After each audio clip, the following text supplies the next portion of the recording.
Clearly not. So let me get that and I'll put that in the things. Someone else is entering. Okay, there's clearly not. So let me get that and I'll put that in the mute myself.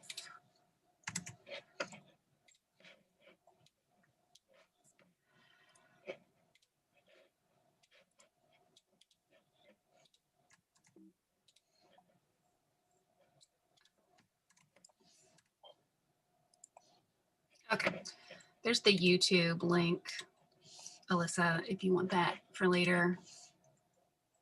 I will probably just save that one and delete the other one that's on there. And I'm going to figure it out before the next meeting, even though there's only one left this year. That's fine. I'm pretty sure I can do that. All right. So thank you all for being here. I'm gonna go ahead and call the meeting to order. I'm just gonna kind of go through the things that we have. And if there's any questions, you can stop me, but it's pretty simple what we have going right now. So actually, let me do one more thing.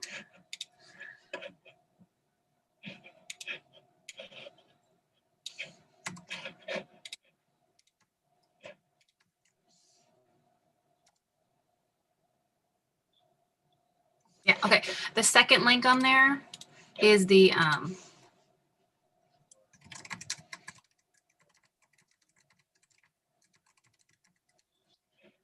link to the agenda and the financial. So if you wanted to look at that right now as I'm going through, you can do that. It's just from our website. So that should take you straight to the document.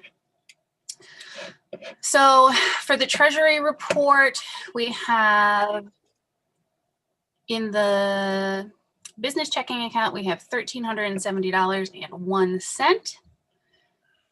In our secondary savings, we have $300.07. Made 7 cents of interest, so yeah. And the business checking is going to be a little bit off because when I was going through money stuff the other day, I found a deposit that was not ours that is supposed to be for Oasis and the school. So I need to cut them a check for $270. That is not ours. Thank you, Huntington, for the continued success and putting money in the right place. And then our main savings, we are at $7,272.83. We haven't had any transactions in either savings account since January. A lot of that is due to last year we had a ton of charges for moving money back and forth to savings and checking. So I usually deposit into checking. The reason for that is that in our checkbook, we have the deposit slips with our number printed on there. And the bank has, as I just said, put our money in the Cornerstone account, put Cornerstone's money in our account. So that way I just am sure that they have a number that is ours because we don't have it printed for the savings. So that might be something that we do. But and we don't really have a lot of money that we're just keeping in checking. If we had more money, I would just move it to savings, but we're not keeping that much. And the amount that we keep is pretty good just for small expenses and things that we have. So there's that. And then I forgot that I haven't been including in there our PayPal. We accept PayPal on our website. So and I have not transferred any money from PayPal.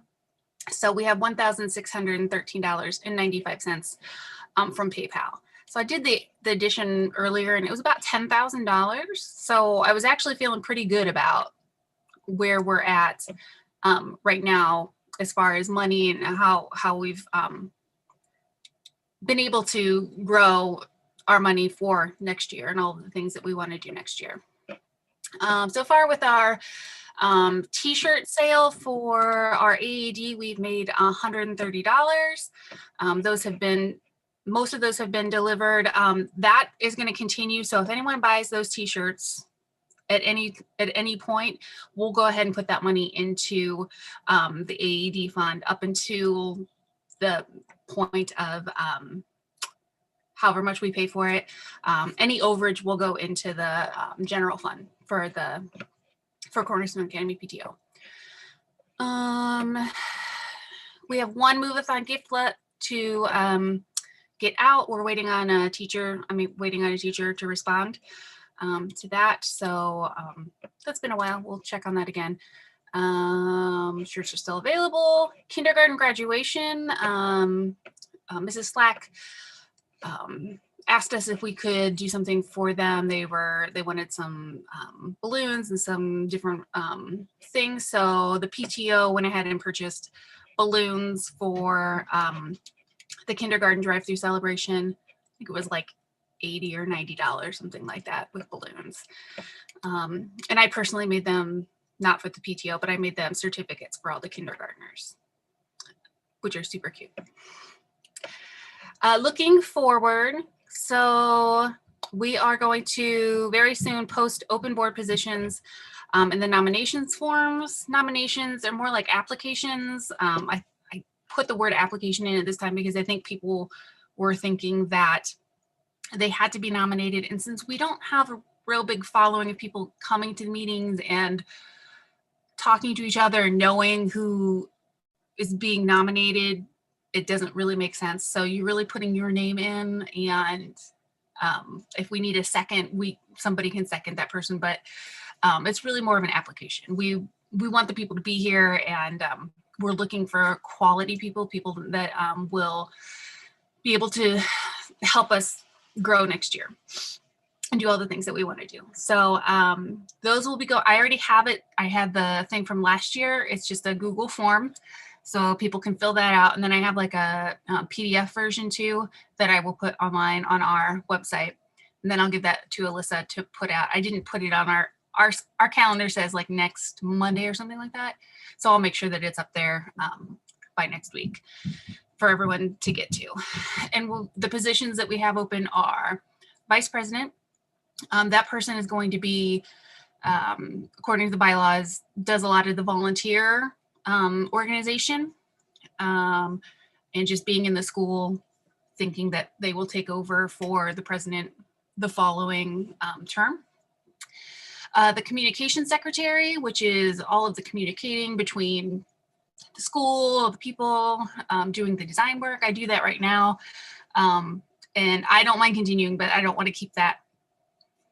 I don't want two positions. So anyone that's like interested in that, we can work together on that, updating the website and things like that.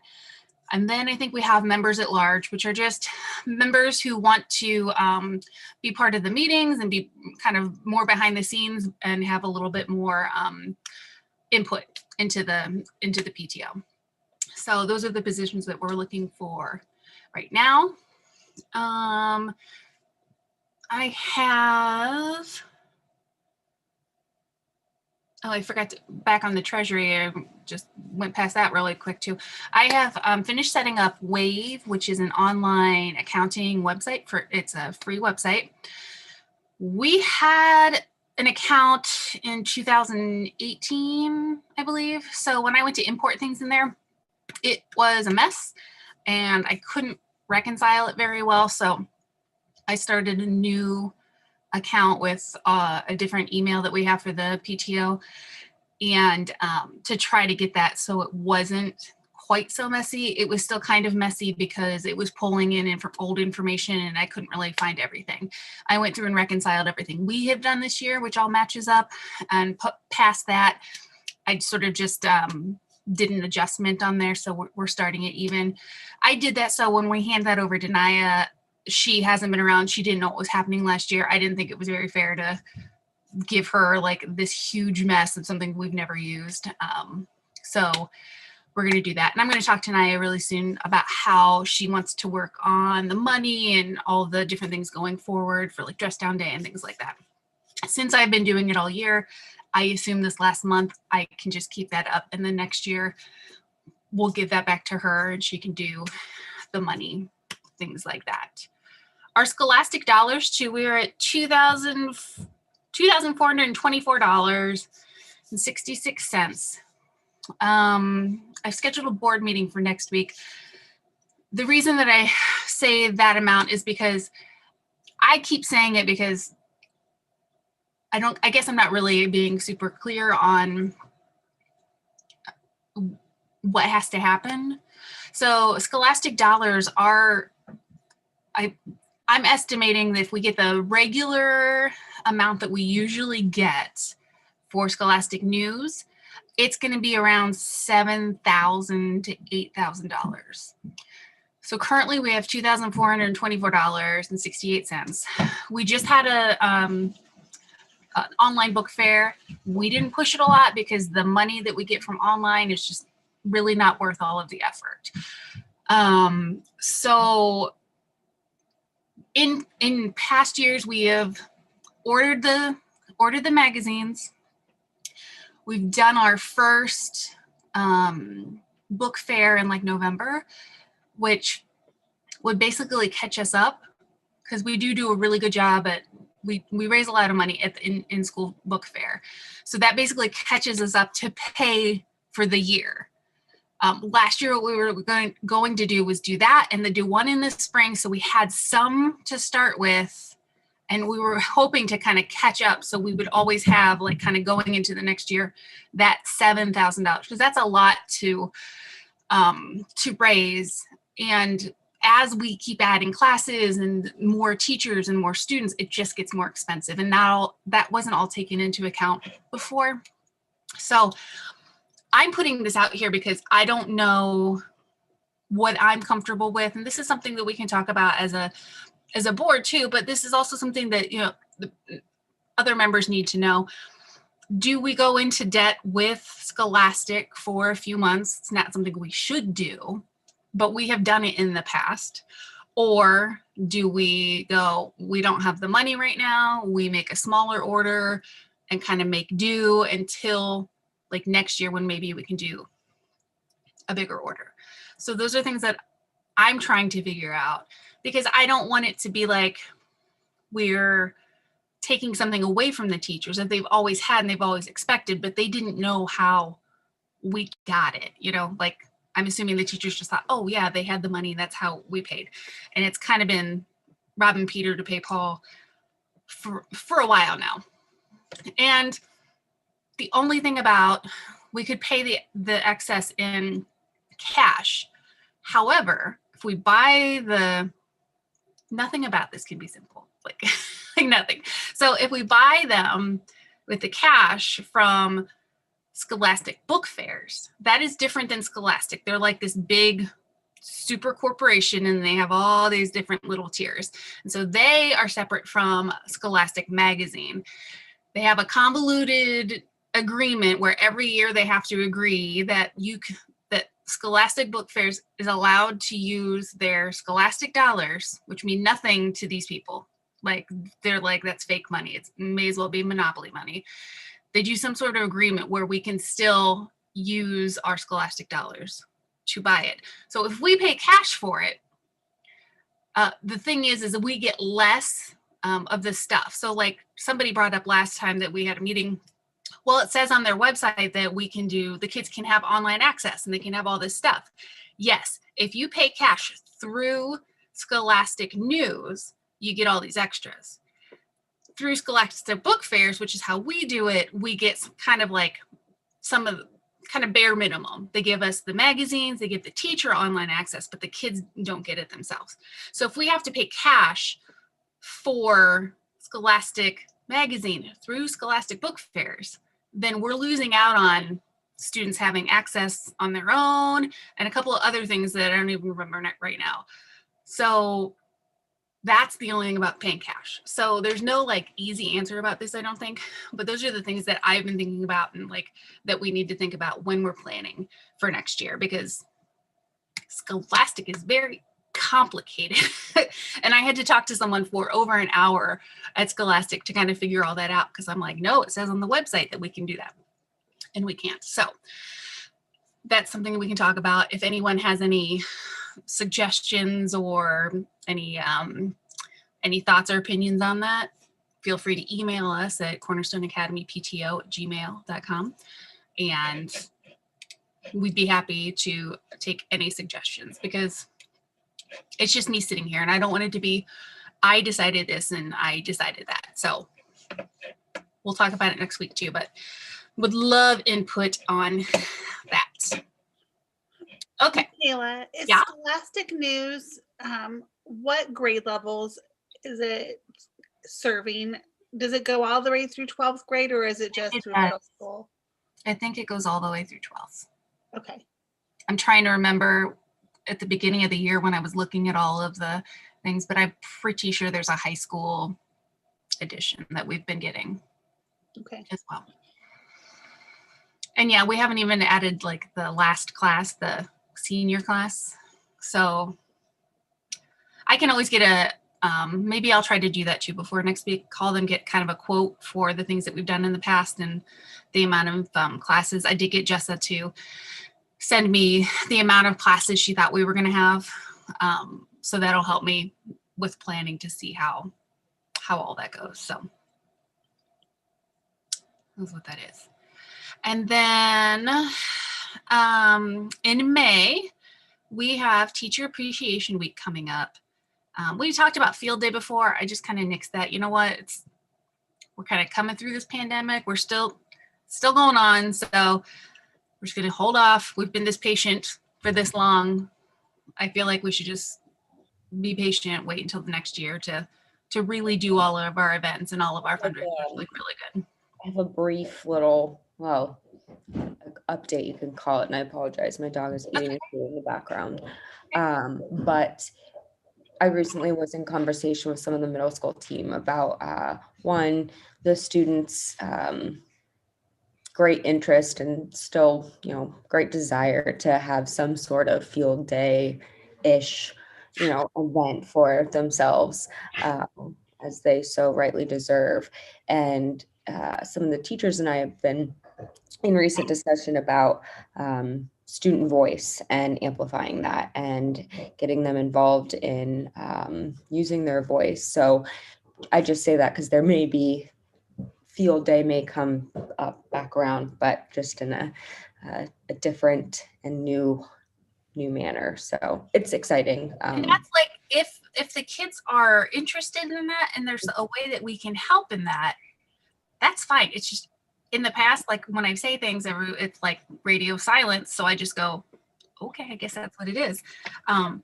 Also, if we want to help the kids and help them get involved, they are free to email us too and just say, hey, we would love to have field day this year. I know we haven't had other things, but it would be because that'll give them some practice emailing people and, kind of.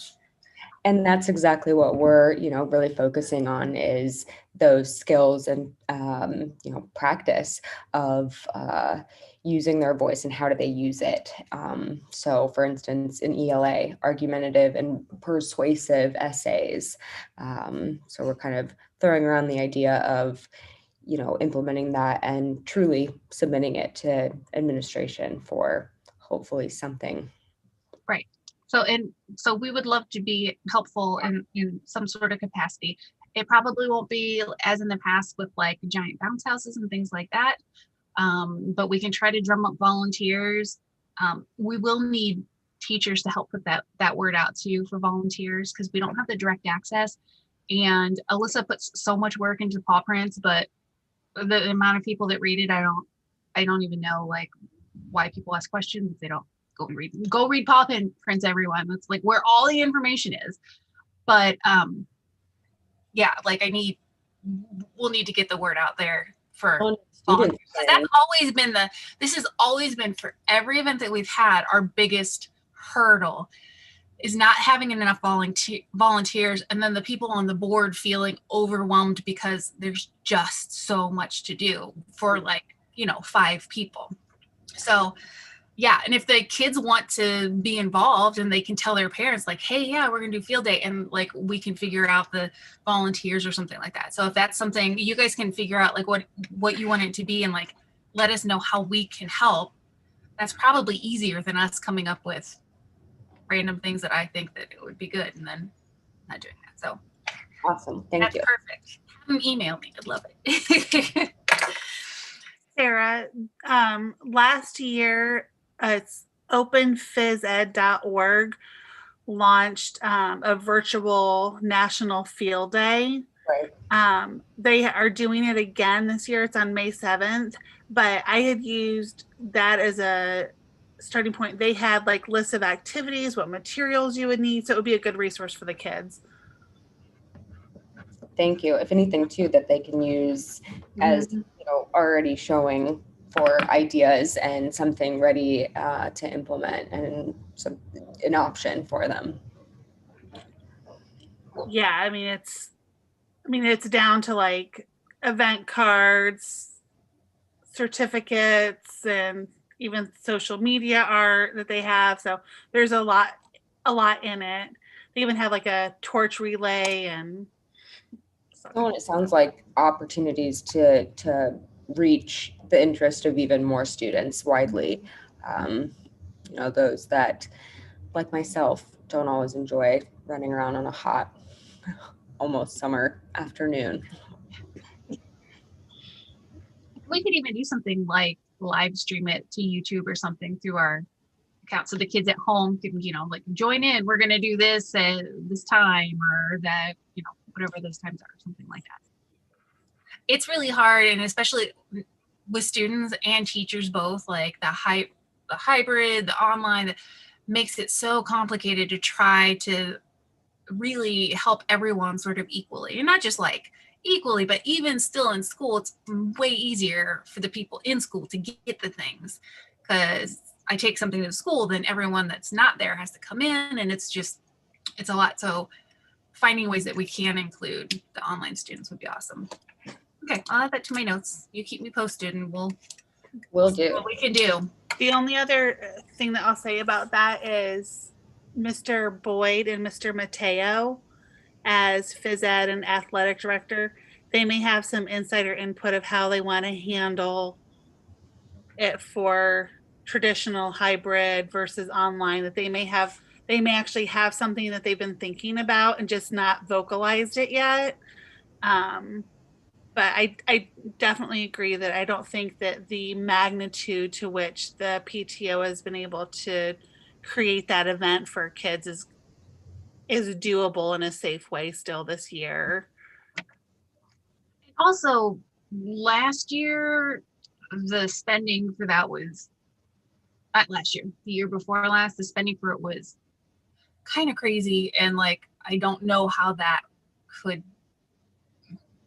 we can follow up with that, like even next year. Like it was like such a big event. So yeah, if we could do something, even something for them this year. I mean, my kids are at home too, so I would love to have them be able to like join online and like show people that they're jumping on their trampoline while, other people are doing this kind of thing. So that might be kind of cool.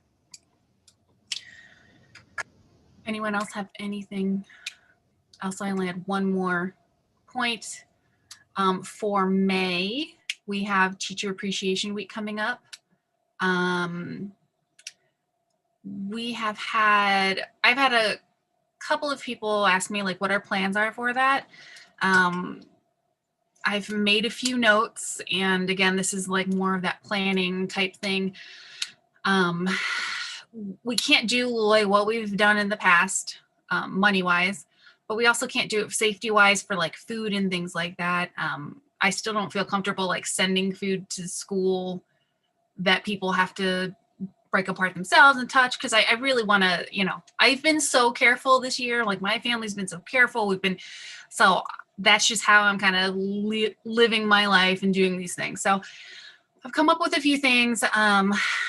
And the biggest thing that I've done so far, though, is I'm collecting some information from the teachers. In the past, we've had these little, and I had it ready for the beginning of the year, and I don't know why I didn't put it out.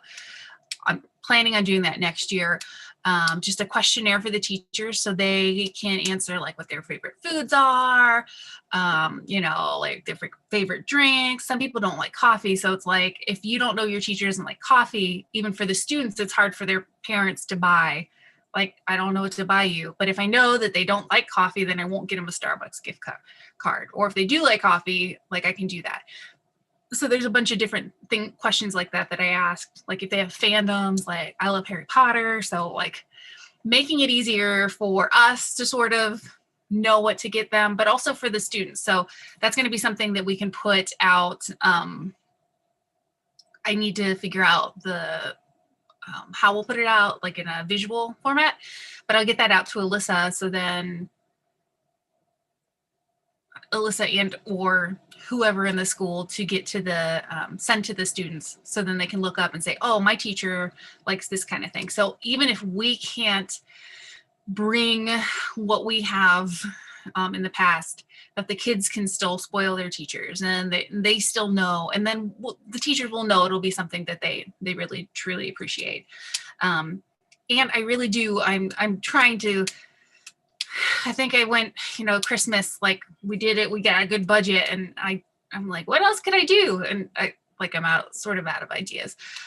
But I'm on Pinterest all the time looking. So if anyone has any ideas for that too, that would be great. If there's anyone, and again, it's really hard.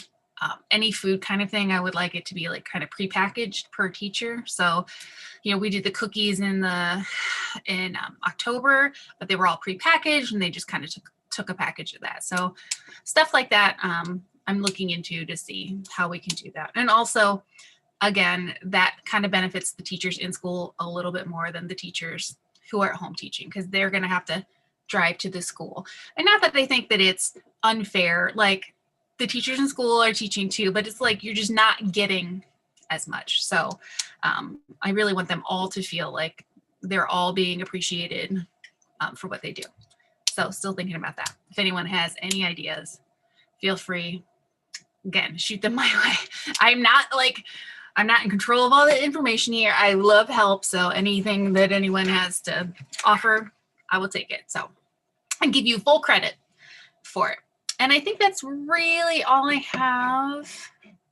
Yeah, we purchased, the only other thing is we did purchase some water and mints for the testing that's happening next week. So there's mini waters and mints for the kids, which we do pretty much every year. So that, I think, is all that we have going on for now in the home stretch. Any more questions? Okay, then I move to adjourn, and I will update the YouTube link to have this live, even though it wasn't live, and maybe I'll have my stuff together next month. All right, thanks guys, see you later.